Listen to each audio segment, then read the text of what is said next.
His Excellency Benigno Aquino III.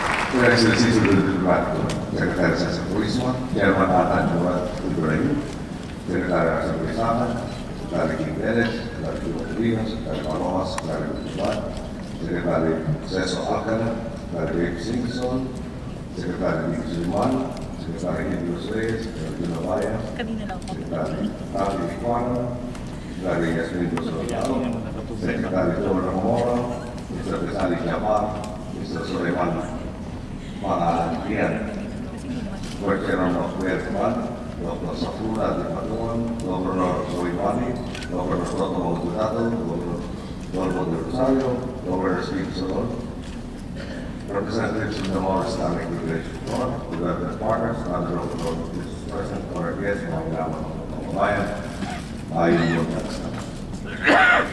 whenever I get the chance, I make it a point to thank anyone and everyone who helped us throughout the peace process with the Moro Islamic Liberation Front.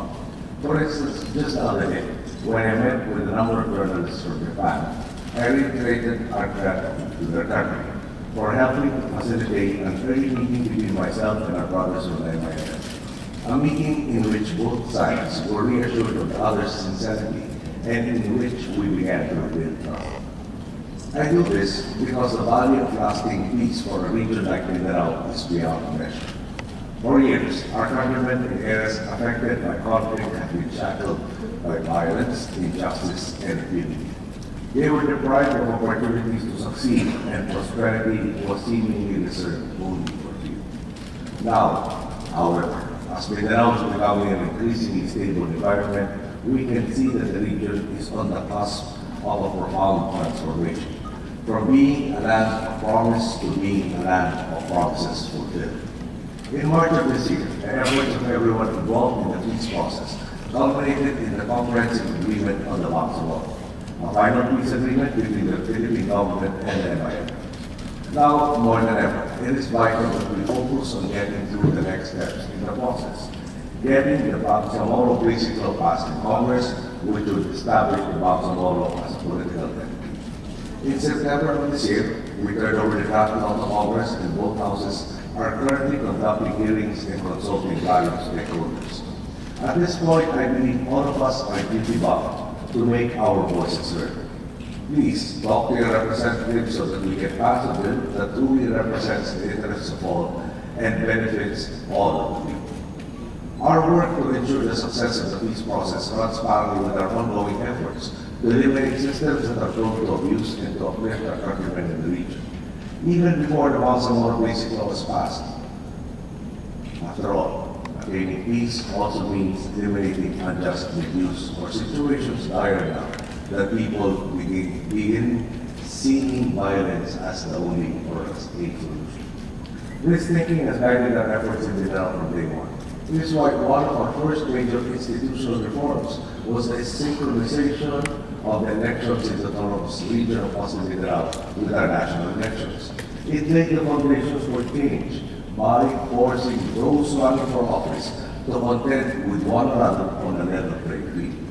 In effect, it put an end to the abuse of elections by national and local leaders alike, and to the mindset that our communities were mere vote banks that one could sell to the highest bidder during national elections.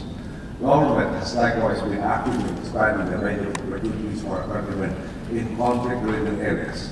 After all, no one can deny that they have been deprived of legitimate opportunities to succeed, which is why we are giving them a significant boost up so that they may catch up.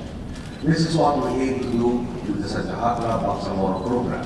Through the SBP, we are improving the living conditions of several Bangsamoro communities by offering cash for work, technical and vocational training, study grants, and health and insurance premiums, amongst others.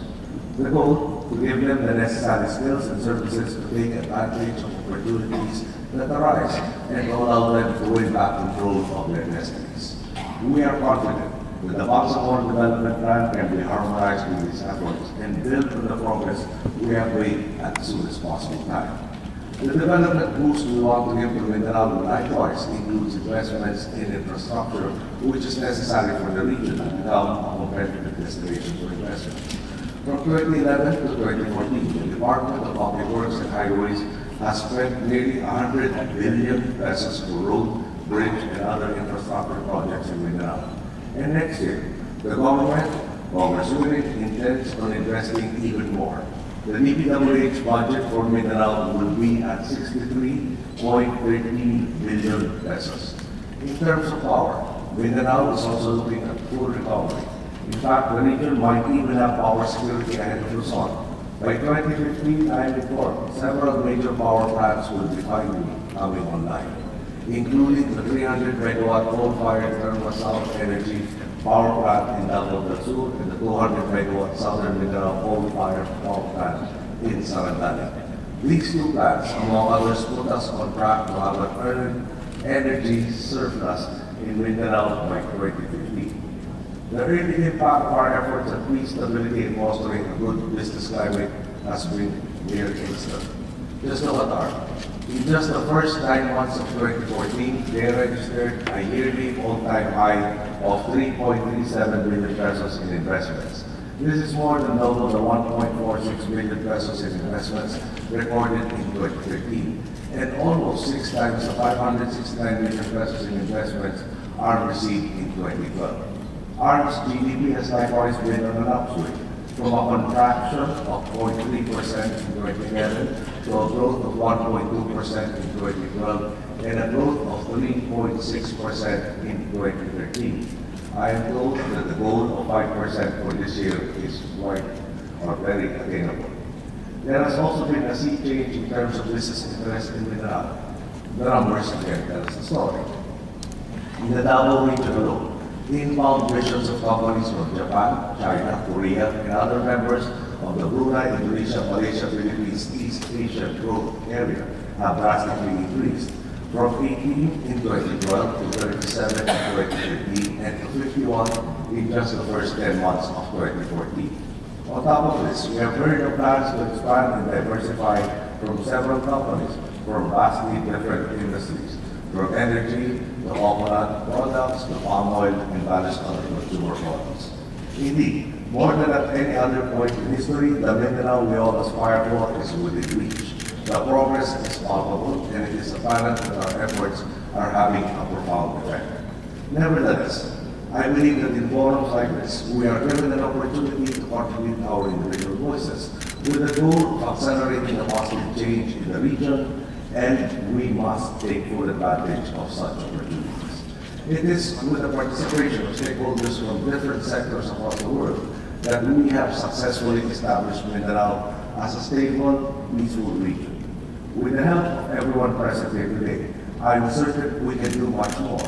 If we continue thinking of new, better ways to accelerate development in the region, if we continue to work with perseverance and creativity, and above all, if we always remember that the end goal of our efforts is to uplift our fellow men and allow them to live full, dignified lives, then I am certain we will achieve what we have hoped for all these years.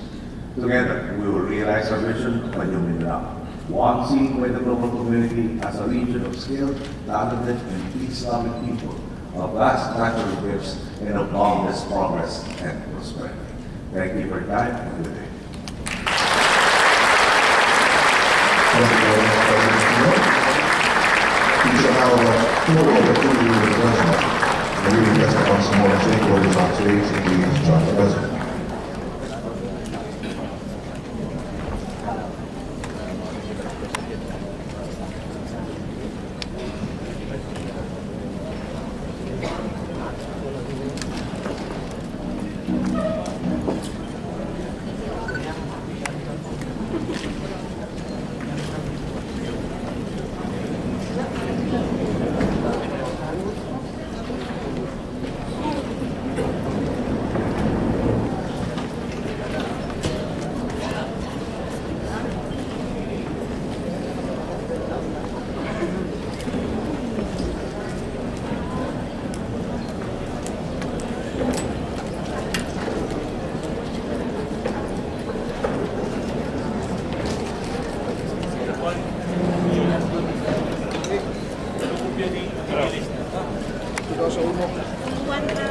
Bang, sama.